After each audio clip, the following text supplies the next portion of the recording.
today, August 27th, 1816. About 4 o'clock, I joined the emperor in the garden. He had been engaged in dictating during the whole of the morning. The wind was very rough, and the emperor declined riding out in the calash.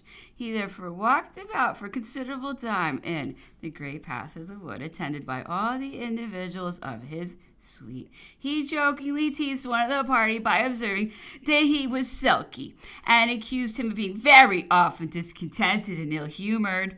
The emperor, on rising from the dinner table, referred to his recent protestation against the treaty of the 2nd of August.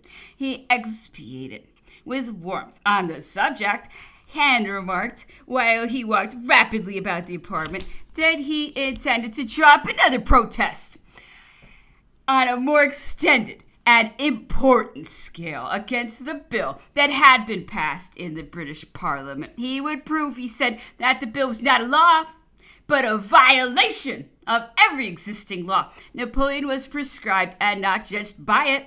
The English Parliament had done not what was just, but what was deemed to be expedient.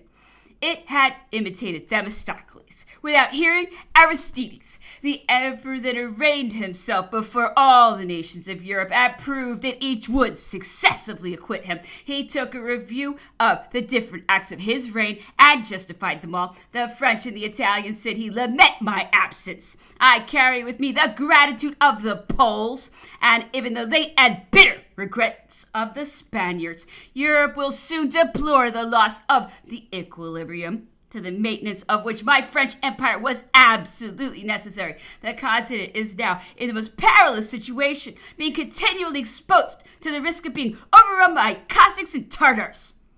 And the English, said he in conclusion, the English will deplore their victory of Waterloo. Things will be carried to such a length that posterity, together with every well-informed and well-disposed person among our contemporaries, will regret that I did not succeed in all my enterprises. In course of his remarks, the emperor occasionally rose to a pitch of sublimity. I shall not follow him into all his details. He promised to dictate the observations he had made, and said he had already sketched out a plan for his political defense in 14 paragraphs. 28. The emperor did not go out until 4 o'clock. He had spent 3 hours in the bath. The weather was very unpleasant, and in consequence, he merely took a few turns in the garden. He had just written to inform the governor that henceforth he would receive no strangers unless they were admitted to Longwood by passes from the Grand Marshal, as in the time of Admiral Cockburn. The emperor proposed playing a game at chess, but before he sat down to do so, he took up a volume of Félinon. It was La Direction des Consciences d'un Roi. He read to us several articles criticizing them with considerable spirit and gaiety.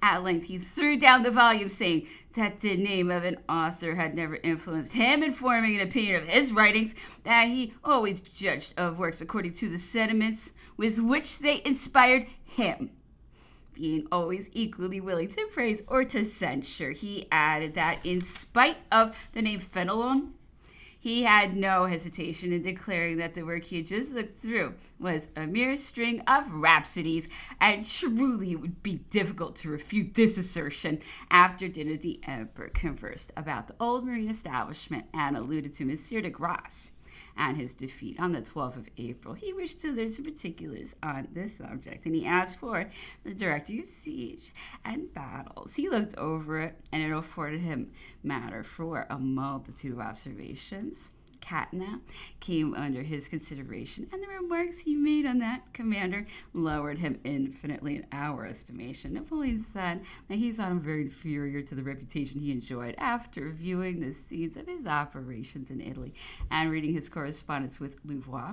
Having risen from the tiers d'état, said he, and being educated for the law, distinguished the urbanity of manners and moral integrity affecting the practices of equality, residing in St. Gretchen at the gates of Paris, Catinat became the favorite of the literati of the capital and the philosophers of the day, who exalted him beyond his real merits. he was in no way comparable to Vendôme. The emperor said he had endeavored in the same manner to study the characters of Turenne and Condé, suspecting that they were also the objects of exaggerated eulogy, but that he was convinced that those two men were fully entitled to all the commendation that has been bestowed on them. With regard to Turenne, he remarked that his intrepidity increased in proportion as he acquired experience. As he grew old, he evinced greater courage than he seemed to possess in early life. The contrary was observable in Condé, who displayed so much dauntless valor at the commencement of his career. Now that I am alluding to Turenne, Condé, and other distinguished men, I may mention as a curious fact that I never by any chance heard Napoleon utter the name Frederick the Great.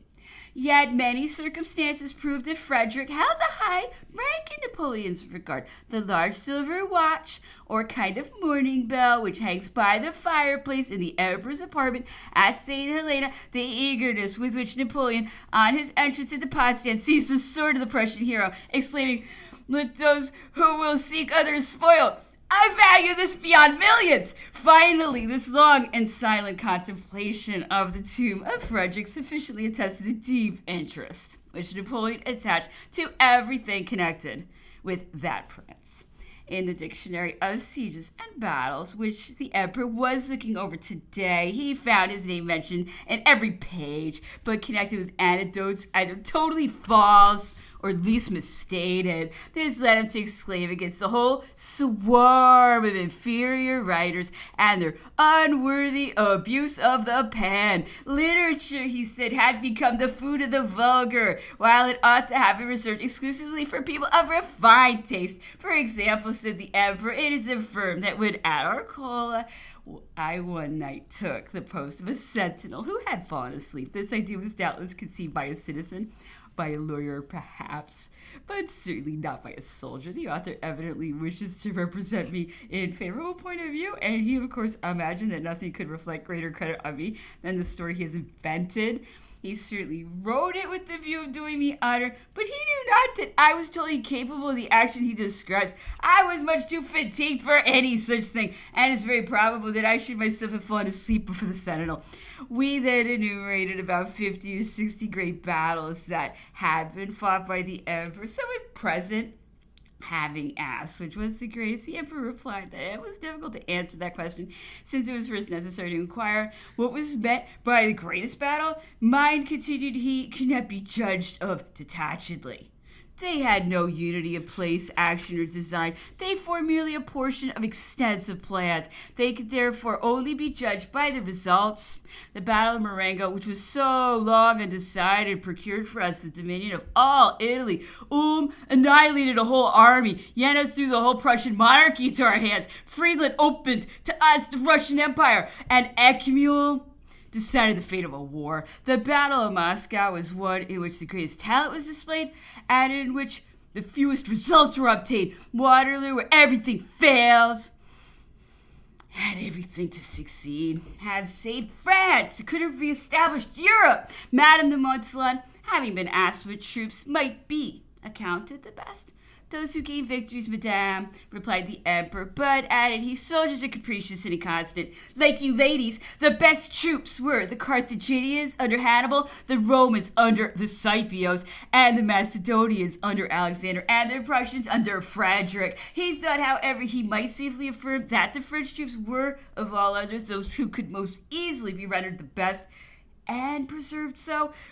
With my complement guard of 40 or 50,000 men, I would have pledged myself to march through all Europe. It may perhaps be possible to produce troops as good as those who composed my army of Italy and Austerlitz, but certainly nothing can ever surpass them.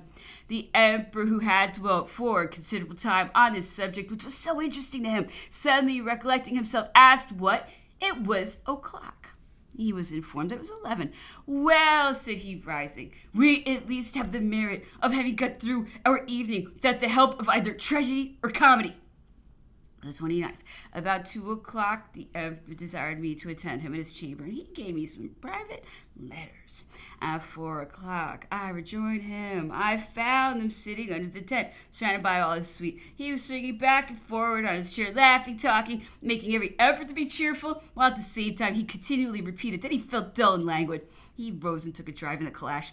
After dinner, the conversation turned on romance writing. Someone mentioned Madame Cotin's Matilda, the scene of which was laid in Syria. The emperor asked the individuals who had allotted to the work whether he had ever seen Madame Cotin, whether she liked him, Napoleon, whether her work was favorable to him.